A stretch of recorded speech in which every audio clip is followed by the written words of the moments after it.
오늘 0점 조절이라는 제의 말씀으로 여러분과 하나님의 말씀 은혜 나누기를 원합니다.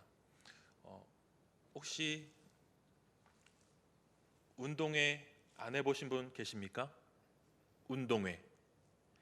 이제 여름이 지나면은 가을이 오고 운동회가 찾아오잖아요. 그럼 운동회의 꽃은 어떤 종목일까요? 예? 개주요. 예. 근데 개주에서 이기면은 상품을 나눠 갔잖아요. 그래서 개인 종목으로 따지면 운동회의 개인 종목의 꽃은 100m 달리기가 아닐까 싶습니다. 제가 처음 초등학교 들어갔을 때에 운동회란 것을 처음 했는데요. 그런데 제 기억으로는요, 그 당시에 운동회 100m 달리기를 하면은 반 선생님들이 반 친구들을 막 6명씩 세웁니다. 그리고 나서 땅 하면 달리는 거예요. 내 옆에, 우리 반 옆에 친구. 형평성도 없어요. 키 작은 애, 키 큰 애, 키 작은 애 그냥 쭉 서갖고 막 달리는 거예요. 그러면은 그 중에서 1등 들어오는 애 어떻게 하는지 아십니까? 정육점에서 도장에다 고기에다 도장 찍듯이 1등, 2등, 3등 이렇게 도장을 찍어줘요. 그러면은 1등은 공책 몇 개예요?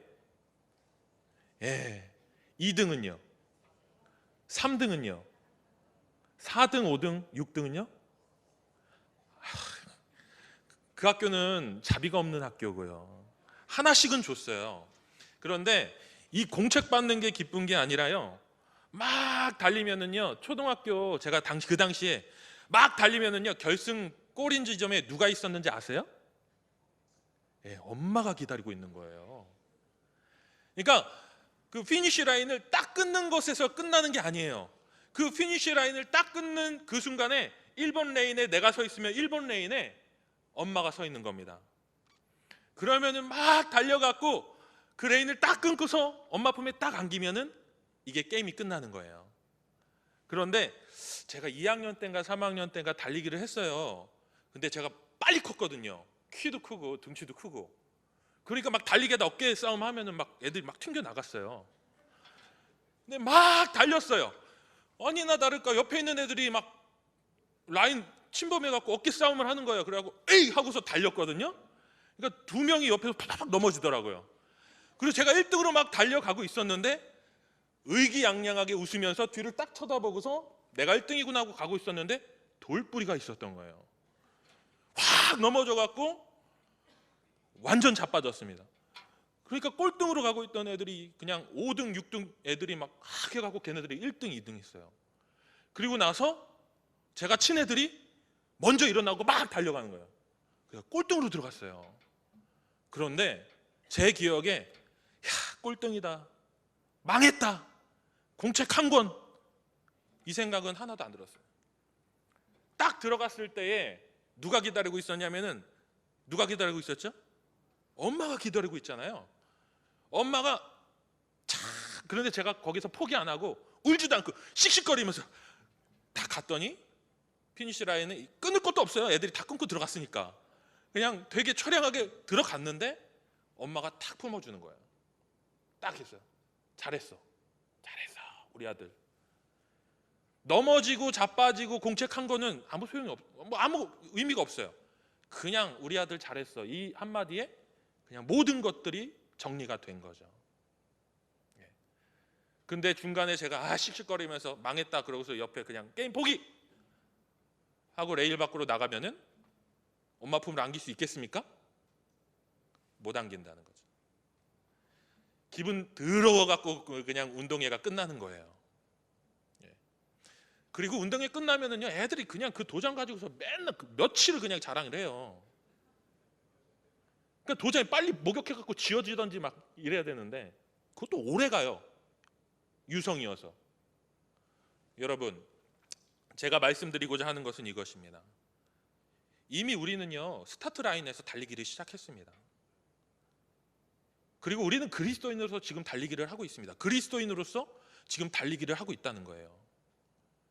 근데 자빠지고 넘어지고 어떤 때는 튕겨져 나갈 수도 있다는 거죠. 내 의지와 상관없이 타인에 의해서 넘어질 수도 있고 예상하지도 못하는 돌뿌리에 넘어질 수도 있어요. 그렇지만 우리가 달려가야 될 아직 그 여정은 아직도 남아있다라는 거죠. 혹시 이 자리에 포기하고 계신 분 없으시죠? 그러면 이 자리에 나와 있을 이유가 없으시겠죠. 우리의 피니시 라인은 아직도 저 멀리에 우리를 기다리고 있다는 것입니다. 그리고 우리 아버지는 우리를 두 팔 벌려서 기다리고 계시다는 것입니다. 근데 오늘날에 살고 있는 우리 그리스도인들이요, 종주를 마치지 못하게끔 하는 수많은 요소들이 있습니다.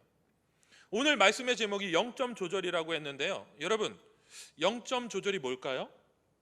군대를 갔다 와보신 분들은 군대 얘기하려는 거구나 다 눈치를 채셨을 겁니다. 군대에 처음 들어가면은 훈련소에 가서요, 막 앞으로 가 뒤로 가 좌양자 우양우 이거 진짜 죽도록 하다가요, 정말 한 6주 훈련 중에서 한 5주 차인가 4주 차인가요, 그제서야 군인이라고 인정해주고서요 주는 게 있어요. 뭔지 압니까? 총이에요. 근데 그 총을 처음 받는 순간 막 심장이 막 두근두근 떨려요. 총알도 없는데 총알이 막 안에 있을 것 같은 마음에 함부로 그 방아쇠도 못 당겨요. 그런데 총을 처음 주면은 총을 칙착해 갖고 방아쇠 딱 당기면은요, 선임이 뒤통수 갈겨요. 네 총 한 번도 안 써봤는데 뭐 이게 장전해 갖고 총 쏘는 연습하냐고. 장전하고 총을 방아쇠를 당기지 않습니다. 다 분해를 해요. 그리고 거기에다가 먼지 털고 기름칠을 한 다음에 정말 막 광이 나게 막 닦은 다음에요, 검사 맡아요. 그러면 그 다음날 어디 가는지 아십니까? 사격장 가요. 그 다음날 사격장을 가는데 정말 제가 눈이 한번 2.0이 된다고 해서요, 그 사격장에서 딱 쏘면은 한 10발 중에서 막 10발 맞을 것 같은데 10발 중에서 2발, 3발도 안 맞아요. 처음에. 왜 그런지 아십니까? 이게 안 돼 있기 때문이에요. 오늘 말씀의 제목 0점 조절이 안 돼 있기 때문이에요. 이 총과 내 눈과 관역이 딱 맞아 떨어져야지, 아무리 안경 쓴 사람이고 난시가 있어도요, 그 0점 조절 잘 돼 있으면요, 눈 아무리 두꺼운 안경 쓰고 있는 사람도요 열에 9발도 맞추고 10발도 맞히더라는 거예요. 근데 0점 조절이 아무리 안 돼 있는, 눈이 아무리 좋아도요 0점 조절이 안 돼 있는 사람들은요 한번 10발 그냥 맞춰도 막, 어떤 친구들은요 잘못해갖고 난사 다다다다닥 해도요 한 발도 안 맞아요. 0점 조절이 안 돼 있으면. 제가 말씀드리고자 하는 것은 이 시대를 사는 그리스도인들이요 0점 조절이 안 돼 있는 상태로 신앙생활하는 분들이 너무 많이 있다는 것입니다. 그리고 0점 조절의 필요성도 모르고서 신앙생활하고 있는 이들이 너무 많이 있다는 겁니다. 자, 옆에 계신 분에게 집사님은, 권사님은, 장로님은 0점 조절이 돼 있으십니까? 한번 여쭤보세요. 0점 조절이 뭐야? 아마 그러실지도 모르겠어요. 제가 여러분들이 0점 조절이 돼 있는지, 아니면 0점 조절을 하고 있는지 안 하고 있는지, 돼 있는지 안 돼 있는지 한번 오늘 말씀을 통해서 여러분들이 스스로를 진단할 수 있는 오늘 시간이 될 수 있기를 바랍니다. 여러분, 이 시대를 사는 많은 사람들이요 0점 조절이 안 돼 있다 그랬는데요, 그 말은 무엇이냐면요, 하나님의 말씀과 세상의 소리와 그 중에서 무엇이 진리이고 무엇이 정답인지를 분간하지 못한다라는 겁니다. 그리고 무엇을 쫓아가야 되는지 스스로 판단할 수 있는 능력을 상실해버린 시대에 살고 있다라는 것입니다. 신학자 중에서 칼바르트가 이렇게 얘기했어요. 한 손에는 성경을, 한 손에는 신문을. 그 말은 무엇이냐면, 그리스도인들로서 우리가 이 땅을 살아갈 때에 우리는 저 하늘을 바라보면서 살아가지만 이 땅과 동떨어진 인생이 아니라는 것을 얘기하고 있는 겁니다. 하나님이 이 땅 가운데 그리스도인들을 부르시고 하나님 자녀로 삼으셨다는 것은 이 땅 가운데서 그리스도인으로서 살아가야 되는 역할이 있다는 것들을 얘기해주고 있다는 것이죠. 한 손에는 성경을, 한 손에는 신문을. 한번 물어보겠습니다. 이번 주에 신문 본 사람? 이번 주에 성경책 봐보신 분? 신문도 안 보고 성경책도 안 보셨어요? 다시 한번, 이번 주에 나는 신문을 한 번이라도 봤다 하시는 분들 손 들어보세요. 이거 자랑하셔야 되는 거니까. 인터넷 신문도 괜찮아요. 조중동 상관없습니다. 무엇이든 내 취향에 맞는 신문, 기사 나는 읽어봤다 하시는 분들 손 들어보세요. 야, 이렇게 사회의 문제에 관심이 많으세요. 자, 나 이번 주에 성경을 봐봤다. 정말 오래간만에 성경 본 사람도 다 쳐줄게요. 성경 봤다 하시는 분들. 예, 보니까 다 성경 보시고 다 신문 보셨어요. 자, 그러면은 지금 내 마음 가운데 성경이 더 많이 자리 잡고 있습니까? 아니면은 신문의 기사가 더 많이 자리 잡고 있습니까? 누가 열애설 났더래, 누가 욕했다더래, 누가 빚 졌는데 빚 안 갚았다더래. 이 신문의 기사가 내 머리에, 내 마음에 더 많이 자리 잡고 있고 내 입에 더 많이 오고 갔다. 성경의 말씀보다 세상의 소리가, 세상의 기사가 내 주요 화제거리가 됐다면은 세상적으로 많이 기울어 있다는 겁니다. 내 귀가, 내 마음이, 내 관심이 세상적으로 더 많이 기울어 있다는 것입니다. 그런데 내가 오늘 읽었던 말씀, 내가 이번 주 읽었던 말씀이 자꾸 내 마음에 맴돌고 나를 자꾸 강권하여 이끄는 듯한 느낌을 받았다면은 하나님이 주도권을, 내 마음의 주도권을 갖고 계시다라는 겁니다. 그런데요, 이런 분들이 있어요. 내가 이 기사를 읽었는데, 내가 성경을 딱 읽었는데 그 성경의 말씀이 이 기사를, 이 사건을, 이 사회적인 문제를 막 해석하는 거예요. 내 신앙적인 관점과 내 신앙적인 어떤 가치관과 하나님이 나에게 주신 어떤 말씀의 지혜가 이 사회의 모습들을, 이 기사를 막 해석하고 나에게 깨닫게 하고 하는 역사들이 일어난다는 거예요. 바로 이것이 바로 그리스도인들이 말씀으로 세상을 보는 눈을 가지고 있는 그리스도인들의 모습이라는 거죠. 말씀 따로, 기사 따로, 세상의 또 소리 따로, 하나님이 주시는 말씀 따로가 아니라 하나님이 주시는 말씀이 세상을 보게 하고 세상을 판단하게 하고 세상에 흘러가는 것들을 관통하게 하고 뚫어보게 하는 역사가 일어나는 것들, 바로 그것이 그리스도인들이, 오늘날을 살고 있는 그리스도인들이 말씀을 통해서 세상을 진단한다는 것입니다. 근데 그것이 안 된다는 거예요. 그냥 세상이 교회를 욕하고 세상 속에서 교회가 뭐 부정적이고 이런 얘기가 수도 없이 돌아다녀도요, 교회는 그래, 원래 그런 데야, 더 심하지, 기사에 나온 것보다 더 심해, 더 악독해, 더 막 냄새나, 막 이런 반응을 보인다면은, 과연 세상이 교회를 분석하는 것보다 교회 안에 있는 우리가 교회를 바라보는 것이 더 정확하지 않겠습니까? 그런데 수많은 왜곡된 이야기들이 너무도 많이 흩어져 다니고 우리의 귀에 들려오고 함에도 불구하고 우리는 그것을 어떤 비판도 하지 않고 분간도 하지 않고 걸러내지도 않고 다 받아들이고 있다는 거죠. 그것이 마치 사실인 것 마냥. 그리고 오늘날을 살고 있는 우리 그리스도인들이 가지고 있는 아주 큰 문제들이 있는데, 그것은 무엇이냐면은 정의의 기준을 상실했다라는 것입니다. 정의의 기준을 상실했다라는 것입니다. 제가 이 이야기는 좀 오래된 이야기지만 여러분들에게 좀 들려드리고자 합니다. 여러분, 한나 아렌트라는 사회 철학가가 있습니다. 여성분이십니다. 근데 이분이요, 책을 썼는데 이 책의 제목이 뭐냐면은 예루살렘의 아이히만이라는 제목의 책을 썼습니다. 혹시 보신 분 계실지 모르겠습니다. 한 40년도 더 된 책이니까. 예루살렘의 아이히만이라는 책을 썼는데요, 주제는 이것입니다. 이 칼 아돌프 아이히만이라는 나치 전범을 재판하는 과정을 다루고 있는 책입니다. 그런데 그 과정 가운데에 6명의 심리 전문가들이 이 재판을 하는 과정 가운데서 이 사람을 분석한 내용을 얘기하고 있는 것입니다.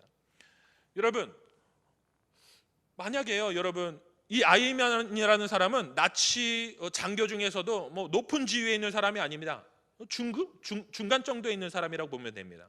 이 사람이 주로 했던 일이 어떤 일이냐면은 유대인들을요, 그 수용소로 이송하는 이송 책임을 했던 사람, 이송 책임자였습니다. 그러니까요, 이 사람들이 수용소로 이동하는 그 과정 가운데 이것을 주관했고 관할했던 사람이에요. 그런데 이 사람이요, 어떤 전범으로서, 그러니까 유대인들 600만이나 되는 유대인들의 학살의 주범으로서 딱 재판에 섰을 때에 온 세계가 집중을 했어요. 온 세계가 집중했는데 왜 집중을 했냐면 철면피라는 거예요. 인간이 아니라 짐승이라는 거예요. 이 사람이 한 행동으로 인해서 수많은 유대인들이 죽음을 당했다라는 거죠. 이 사람이 주된 범죄자라고 이제 다 이렇게 겨냥을 하고 재판을 주목하게 됩니다. 영화까지 만들었습니다. 아이만 쇼라는 영화까지 만들어졌어요. 그런데 이 한나 아렌트라는 이 젊은 여성 학자는 이렇게 얘기했어요. 세계의 많은 사람들이 주목하는 것처럼 이 아이히만이 정말 짐승인가 악마인가. 그 6명의 심리학자들이 이 사람을 만나서 면담하고 치료하면서 이런 대화를 하는 과정 가운데 이 한나 아렌트가 그 취재도 하고 인터뷰도 하는 가운데서 결론을 내렸는데, 어떤 결론을 내렸냐면 이 사람은 그냥 평범한 사람이다. 가정에 충실하고 굉장히 바른 생활을 하는, 그냥 내 옆에 있는, 내 옆에서 교회에서 예배드리고 내 직장에서 옆에서 같이 밥 먹고 내 옆에서 같이 코미디를 보면서 웃는, 그리고 자녀들을 사랑하는 그런 평범한 아버지다라고 그렇게 얘기해 버렸어요. 이 얘기를 하는 순간 이 한나 아렌트가 많은 세계의 모든 사람들에게 표적이 됩니다. 비난을 받게 됩니다. 그러면서 이 한나 아렌트가 뭐라고 얘기하냐면은 악의 평범성에 대해서 딱 얘기했어요. 악의 평범성에 대해서 얘기했어요. 무슨 말이냐? 악의 평범.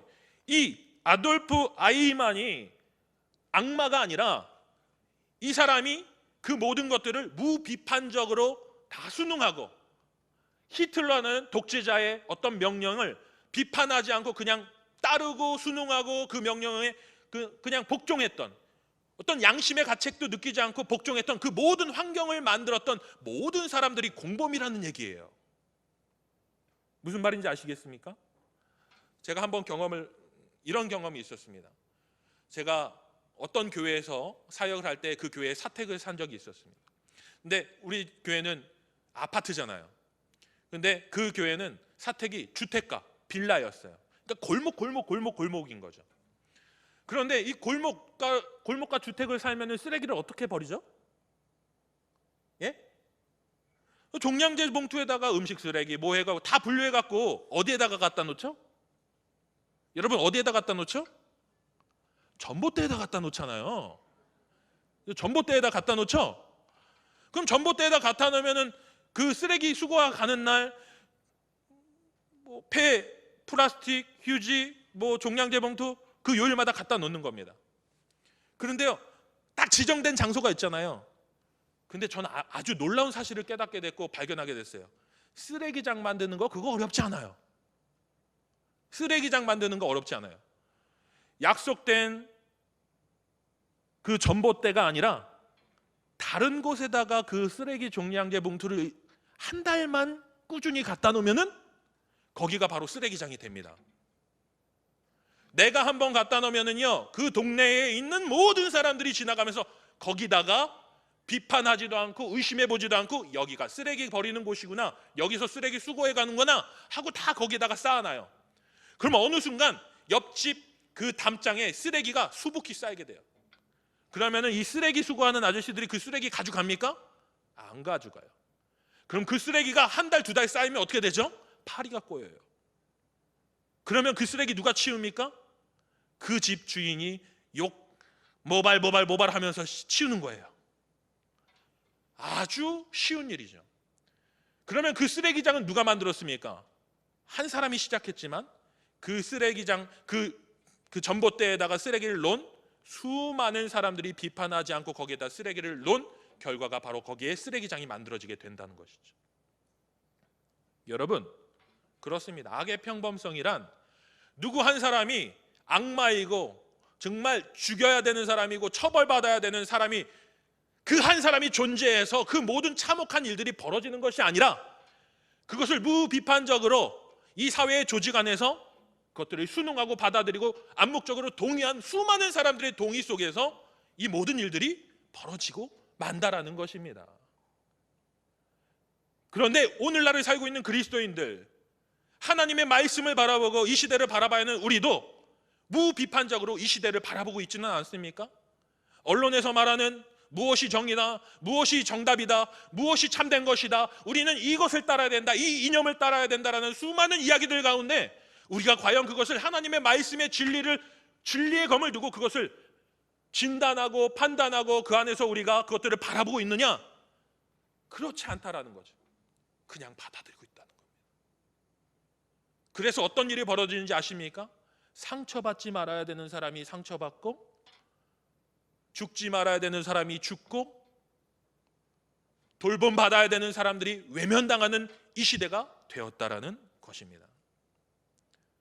그렇다면은 우리에게 아주 큰 책임이 있다는 것들 우리는 통감하지 않을 수가 없다는 것이죠. 그래서 오늘 말씀이 우리에게 이렇게 얘기해 주고 있습니다. 우리의 마음에 무엇을 두라고 얘기하고 있죠? 우리의 마음에 무엇을 두라고 얘기하고 있죠? 하나님의 말씀이 우리 마음 가운데 가득 차야 된다라고 얘기하고 있습니다. 내 말을 주의하며 내가 말하는 것에 내 귀를 기울이라. 그것이 내 눈에서 떠나게 하지 말며 내 마음 속에 지키라. 그것을 얻는 자에게 생명이 되며 그의 온 육체의 건강이 됨이니라. 모든 지킬 만한 것 중에 더욱 내 마음을 지키라. 생명의 근원이 이에서 남이니라. 우리의 마음 가운데 무엇을 담으라고 얘기하고 있는 것입니까? 하나님의 말씀이 먼저 담겨 있어야 된다라는 것들을 얘기해주고 있다라는 것입니다. 그런데 하나님의 말씀을 담고 하나님의 말씀을 담는 거룩한 그릇으로 우리 마음을 지키는 것이 쉽지가 않아요. 그래서 23절에서는 이렇게 얘기하고 있어요. 모든 지킬 만한 것 중에 더욱 내 마음을 지키라. 생명의 근원이 이에서 남이라 라고 얘기하고 있어요. 더욱 네 마음을 지키라 라고 얘기하고 있는데, 이것을 원어적으로 해석하면은요, 여러분들이 그냥 한국어로 이렇게 나와 있는 개역개정판 성경으로 우리가 읽었을 때에는 모든 지킬 만한 것 중에서, 수많은 다양한 값진 것들 중에서, 수많은 귀중한 것들 중에서 정말 지켜야 될 게 있어. 그런데 그것을 지키라는 거예요. 그러면 그것을 지키면은 내가 생명을 얻게 된다, 이렇게 해석하시는 분들이 많으실 거예요. 그런데 원어적으로 해석하면은 그렇지가 않습니다. 모든 지킬 만한 것 중에서, 여기서 모든 지킬 만한 것을 원어적으로 해석하면은 감옥이에요. 감옥이라는 단어로 표현돼요. 뭐라고요? 감옥이라는 단어로 표현이 돼요. 그리고 내 마음을 지키라. 생명의 근원이 이에서 남이니라. 그래서 생명의 근원은 원어적으로 해석하면은 생명의 통로가 됩니다. 그러면은 감옥과 생명의 통로를 여기에다 넣어보면은 이런 뜻이 됩니다. 내 마음을 감옥으로 지켜라. 내 마음을 감옥으로 지켜라. 그리고 내 마음을 감옥으로 지켜라. 생명의 통로가 여기에 있다. 이렇게 해석이 된다는 거예요. 너의 마음을 철장으로 지켜라. 감옥으로 지켜라. 거기에 너의 생명의 통로가, 너의 생명의 키가 있다. 이렇게 얘기하고 있어요. 그럼 이것을 오늘날 우리가 이해할 수 있도록 해석한다면 무엇입니까? 너의 마음 주변에다가 철조망을 두르고 철망을 두르고 무엇인가 너의 마음에 틈타지 못하도록 견고하게 지켜내라. 그것만이 너의 생명의 키가 된다. 너의 생명을 지킬 수 있는 유일한 방법이다 라는 뜻이라는 겁니다. 그러면 이렇게 얘기할 수 있죠. 간단하게 우리의 마음을 지키는 것만이 우리의 생명을 지키는 것이다 라는 뜻이 된다라는 겁니다. 그만큼 여러분, 우리의 마음을 지금 우리가 지키고 있냐라는 것이죠. 그만큼 철저하게 사력을 다해서 내 마음에 있는 하나님의 영을 우리가 지켜내려고 노력하고 있냐라는 것입니다.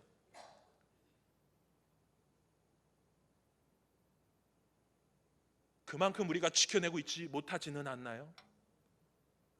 수많은 생각들과 수많은 세상의 질투와 원망들이 우리의 마음에 수시로 그냥 비밀 통로처럼, 비상구처럼 열었다 닫았다 열었다 닫았다 아무 때나 들어왔다 나갔다 하고 있지는 않습니까? 여러분, 이 시대를 무슨 시대라고 얘기하는지 아십니까? 오늘날의 시대를? 예? 요즘 SNS 하시죠? SNS, 페이스북, 카톡. 페이스북, 카톡, 이 시대를 페이스북, 카톡을 우리가 페이스북, 카톡으로 수많은 사람들이 자기를 알리고 수많은 사람들이 다른 사람들의 이야기를 듣고 하면서 이 시대를 소통의 시대라고 얘기해요. 소통. 여러분, 소통은 좋은 것이지요. 예, 소통하기를 원하시죠?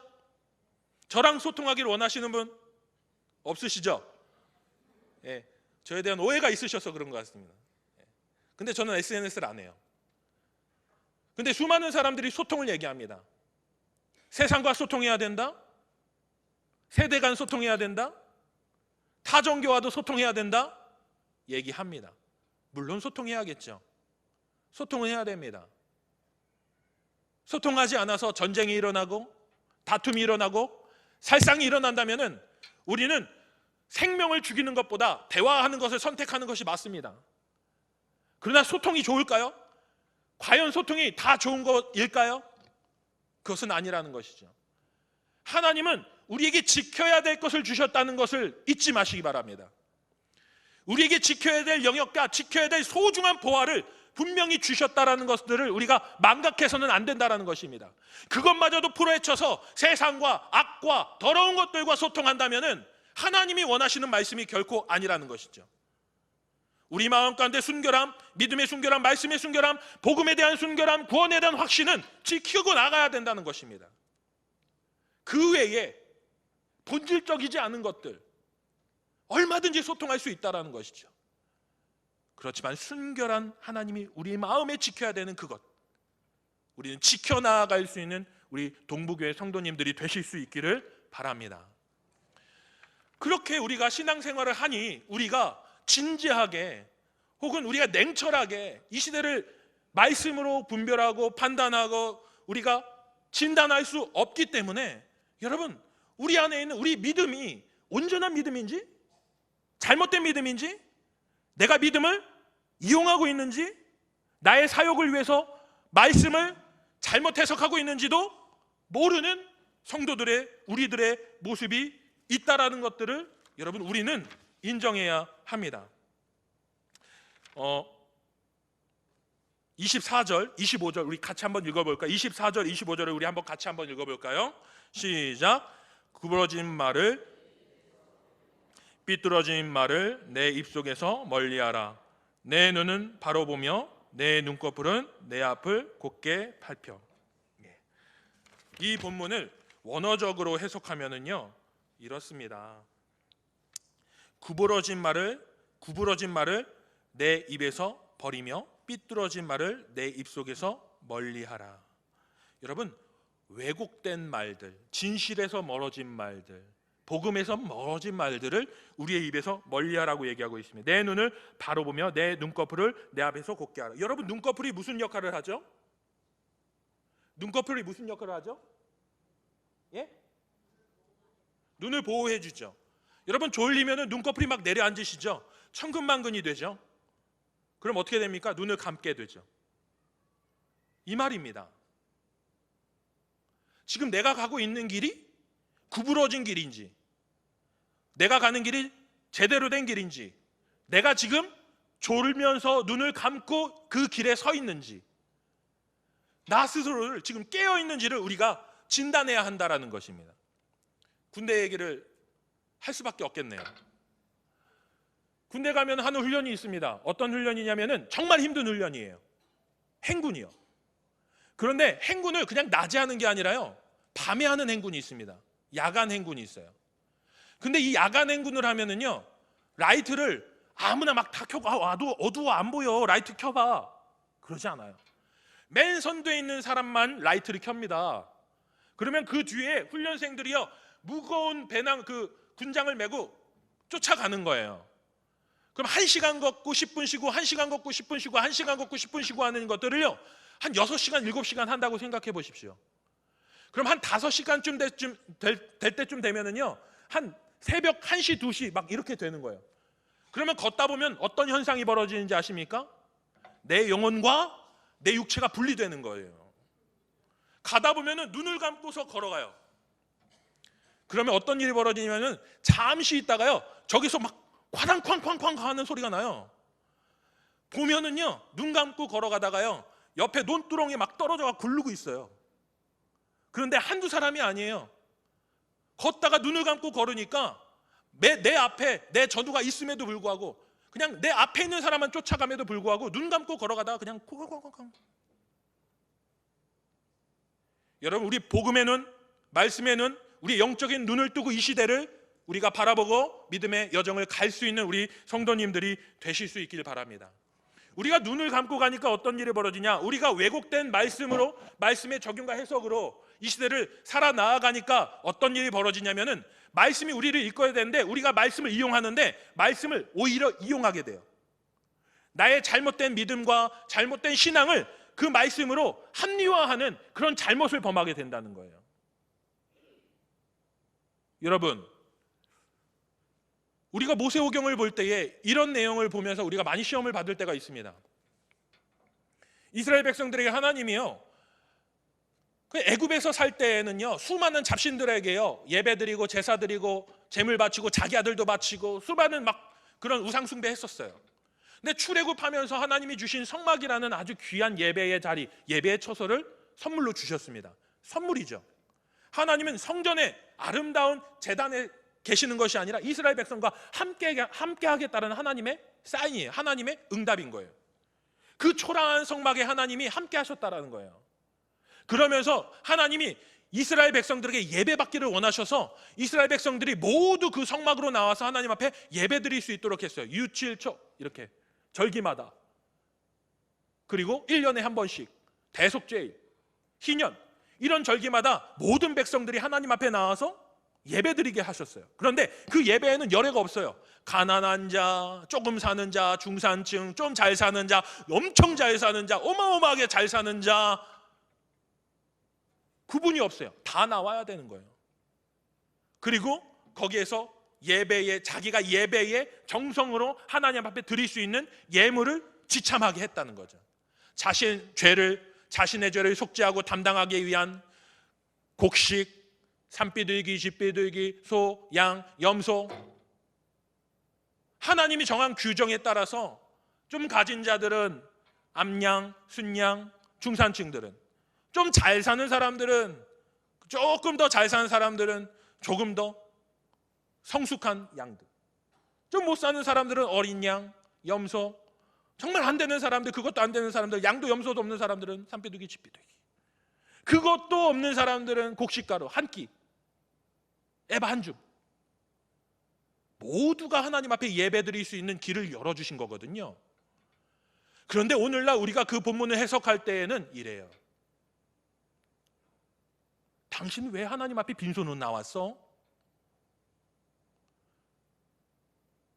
오늘날 하나님이 그 이스라엘 백성들에게 주셨던 그 예배의 원리와 의미를 전혀 이해하지 못하고 다 싹까먹고 당신 왜 그렇게 해? 만약에 우리가 그렇게 말씀을 적용한다면요, 하나님이 이스라엘 백성들을 향하셨던 그 복음의 의미를 우리가 빼먹어버린 겁니다. 근데 오늘날도 우리가 서로를 그렇게 바라보면서 우리가 믿음 생활하고 있다면은 그것은 복음의 원리에서 멀어져 있다는 거예요.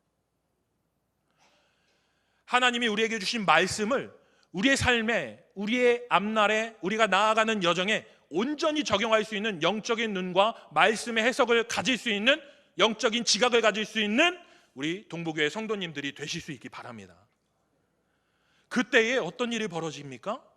우리가 온전히 내 옆에 있는 형제를 존귀한 자로 여기는, 존귀한 자로 바라볼 수 있는, 정말 귀한 자로 바라볼 수 있는, 천하보다도 귀한, 예수님이 저 사람을 위해서 왜 십자가에 달렸는지가 이해되는 그런 놀라운 역사가 있게 될 줄로 믿습니다. 한 가지 더 말씀드리겠습니다. 오늘 우리가 범하는 잘못 중에 정말 이거는 좀 우리가 피했으면 좋겠습니다. 저 사람의 믿음이 이 정도고 내 믿음은 이 정도. 여러분, 이 관점에서 우리는 탈피해야 합니다. 믿음은요, 컵 안에 담겨있는 이만큼의 양, 이만큼의 양, 이만큼의 양으로 우리는 절대로 가늠할 수 없기 때문입니다. 인간은 내 옆에 있는 사람의 믿음을 컵에 담겨있는 물로 절대로 가늠할 수 없습니다. 측량할 수가 없다라는 겁니다. 우리가 영혼의 존재를, 우리가 가지고 있는 지식과 우리가 가지고 있는 과학으로 영혼의 존재를 우리가 증명할 수 없는 것처럼 믿음의 분량도요, 우리 눈으로는 절대로 측량할 수 없다라는 사실입니다. 그래서 내 옆에 있는 사람들을 바라볼 때에, 우리가 믿음으로 바라볼 때에 우리는 내 옆에 있는 사람을 바라보는 것이 아니라 나 스스로를 바라보는 것밖에 할 수 없는 자들임을 인정해야 합니다. 여러분, 우리가 선량한 의도에서 나의 믿음의 어떤 관점으로 누군가에게 좋은 일들을 할 때가 있습니다. 근데 그 좋은 일들이요, 내 관점으로, 그냥 내 신앙의 기준으로 우리가 행할 때가 있죠. 선량한 이타주의, 제가 아까 우리 교사 모임할 때 잠깐 얘기했던 적이 있었는데, 선량한 이타주의라는 말 들어보신 분 있으신가요? 경솔한 이타주의란 말 들어보신 분 있으십니까? 오늘 이 말씀하고 말씀을 마무리하려고 합니다. 선량한 이타주의와 경솔한 이타주의가 있다고 합니다. 우리 교회 안에서도요, 우리가 이런 잘못을 범하고 있기 때문에 여러분 좀 귀담아 들어주셨으면 합니다. 말씀으로 우리가 온전히 서 있지 않으면은 우리가 이런 일들을 한단 말입니다. 1989년도에 트래빌스라는 사람이 있습니다. 이 사람이 농업 박람회에 갔는데 1989년이니까 꽤 됐죠. 농업 박람회에 갔는데 거기에서 요니스투라는 사람이 무엇인가 아주 기발한 것을 하나 발명해냈는데, 그것이 무엇이냐면은, 여러분 놀이터에 가면 옛날에 막 뺑뺑이라는 거 아시죠? 뺑뺑이. 애들 매달려가 막 뺑뺑 도는 거, 뺑뺑 도는 거. 그거에 착안을 해서 이 사람이 어떤 걸 만들었냐면은, 무동력, 그냥 아이들이 놀이터에서 놀면은 그것이 동력이 돼서 펌프가 돼갖고 멀리 있는 지역에 있는 우물에서 물을 끌어올 수 있는 그런 펌프를 개발해낸 겁니다. 여기에서 그것을 농업 박람회에서 발견해낸 거예요. 그래서 이 사람이 트레버 필드, 이 사람이 그것을 소개해요, 세상에. 그랬더니 세상이 난리가 났어요. 당시 빌 클린턴 대통령이 이제 대통령 할 때였나 봐요. 그 미국에 있는 사람들이 난리가 났어요. 이건 아주 획기적인 것이다, 혁신적인 것이다. 이 기술을 아프리카에 있는 원주민들에게 제공하면 되겠다. 왜요? 길을 만들죠. 조금만 아이들이 놀이터 만들어주죠. 아이들이 놀면서 거기서 놀기만 하면은 멀리 몇 킬로에 있는 그 우물에서 물이 끌어다가 공급해 줄 수 있으니까. 완전히 기발하잖아요. 그랬더니 그냥 대통령이고 뭐 NGO 단체고 거기 미국의 유명한 가수들이고 다 내가 동참하겠다고, 내가 공연한 그 기금 거기에다가 기부하겠다. 수천억이 모였습니다. 그리고 나서 아프리카로 그냥 의기양양하게 가갖고 아프리카의 마을마다 이 펌프의 이름이 뭐냐면 플레이 펌프라는 이 펌프를 다 달아줬어요. 수킬로미터 있는 그 우물에다가 이 펌프의 호수를 연결해서 아프리카의 그 마을마을에다가 이 뺑뺑이를 설치해 준 거예요. 그런데요, 여러분, 아프리카에 있는 애들 그 땡볕에 그 뺑뺑이 그 얼마나 돌리겠어요? 예? 한 6시간, 7시간, 8시간 뺑뺑이만 돌릴까요? 그러면 멀미하잖아요. 그러니까 아이들이 1시간 30분만 좀 돌리다가 에이 재미없어 하고 집으로 들어가는 거예요. 수십 킬로 물길로 갔던 그 여인들이 그냥 집에서 동네에서 아이들 놀기만 하면 그 펌프에서 물이 딱 와갖고 물만 담으면 될 줄 알았는데, 이제 아이들이 뺑뺑이 조금 돌리고 마니까 중간에 오다 말고 결국 그 뺑뺑이 누가 돌려야 될까요? 뺑뺑이 누가 돌립니까? 그 여인들이 거기 앉아갖고 또 뺑뺑이 돌리고 있는 거예요. 물 오라고. 그래서 이러한 개념이 생겼습니다. 선량한 이타주의. 그냥 감정에 휩싸여 갖고 도움의 손길을, 우리가 막 흥분해 갖고 도움의 손길을 내밀 수 있지만 결국에는 그것이 경솔한 이타주의. 그 사람들에게는 또 다른 짐이 될 수 있다. 저는 신앙과 정치는 분리돼야 된다고 생각합니다. 근데 오늘날 많은 그리스도인들이요, 이 시대의 많은 문제들을 온전히 냉철하게 비판하지 못하면서 뛰어드는 사람들이 너무 많이 있습니다. 여러분, 오늘날을 사는 그리스도인들이 영적인 것을 추구해야 하지만은 영적으로 우리가 하나님을 바라보면서 이 시대를 냉철하게 비판하고 나아갈 수 있어야 한다는 거죠. 경솔하게 뛰어들면 안 된다는 것입니다. 하나님의 말씀이 양날의 검처럼 우리 안에 살아있어서 이 시대가 우리에게 얘기하는 것들에 혹해갖고 이것이 진리야, 이것이 정리야라고 이것저것에 뛰어드는 것이 아니라 그것들을 냉철하게 바라보면서 이 시대를 위해 기도하는 우리들이 될 수 있어야 한다는 것입니다. 동북의 성도 여러분, 그것은 이 시대를 바라보는 것뿐만 아니라 나의 신앙, 나의 가정, 우리 교회를 바라볼 때도 마찬가지입니다. 여러분, 우리가 경솔하게 신앙생활하는 우리의 모습이 아니라 정말 냉철하게 나의 신앙을 바라보고 우리의 부서를 바라보고 우리의 가정을 바라보면서 하나님 앞에 내가 기도해야 될 것들을 견고하게 붙들고 나아갈 수 있는 우리들이 될 수 있기를 바랍니다. 이 시대가 정말 무섭습니다. 혹하면 넘어지고 혹하면은 정말 우리 스스로를 정말 죽음으로 몰고 갈 수 있는 이 시대가 이 시대입니다. 그러나 이 시대가 말하는 수많은 어두운 이야기들 우리가 다 걸러내고 하나님의 복음과 하나님의 우리에게 주시는 소망과 내 옆에 있는 소중한 그 교우들을 존귀하게 여기는 그 영적인 눈으로 교회를 세우고 이 시대를 위해서 중보하고 그렇게 깨어있는 그리스도인들로서 대한민국을 정말 바로 세워 나아갈 수 있는 우리 춘천동부교회 성도님들이 되실 수 있기 바랍니다. 우리 가정을 세울 수 있는 여러분들이 되실 수 있기를 바랍니다. 그것이 하나님이 우리에게 이 땅 가운데 믿음의 여정을 가는 우리에게 요구하시는 견고한 믿음의 모습인 줄 믿습니다. 말씀 한 구절 읽고 마무리하도록 하겠습니다. 교만하고 완악한 말로 무례히 의인을 치는 거짓 입술이 말 못하는 자가 되게 하소서. 이 시대의 거짓 영들을 하나님이 치시고 하나님의 말씀이 이 시대를 뒤덮을 수 있도록 우리가 기도하면서 나아갈 수 있는 우리 모두가 될 수 있기를 소망합니다. 기도하겠습니다. 사랑이 많으신 아버지 하나님, 이 시대의 수많은 이야기들이 믿는 그리스도인들을 현혹하고 넘어지게 하고 정의와 진리를 분별하지 못하게 만드는 것들을 보게 됩니다. 아버지 하나님, 우리가 말씀 안에 온전히 서 있지 못해서 정말 이 시대를 온전히 분별하지 못하는 우리들의 어눌하고 무지한 모습이 있음을 또한 고백합니다. 아버지 하나님, 말씀으로 우리를 깨워주시옵소서. 우리의 영적인 눈을 열어주시옵소서. 우리가 냉철하게 말씀으로 이 시대를 바라볼 수 있도록 인도하여 주시옵소서. 우리가 앞을 바라보는 자들이 아니라 하늘 바라보면서 소망을 품고 나아가는 자들 되게 하여 주시옵소서. 그래서 우리 교회를 든든히 세우고 우리 가정을 든든히 세우고 이 나라를 위해서 중보하며 나아가는 우리 춘천동부교회 모든 성도님들 될 수 있도록 인도하여 주시옵소서. 감사하며 예수님의 이름으로 기도합니다. 아멘.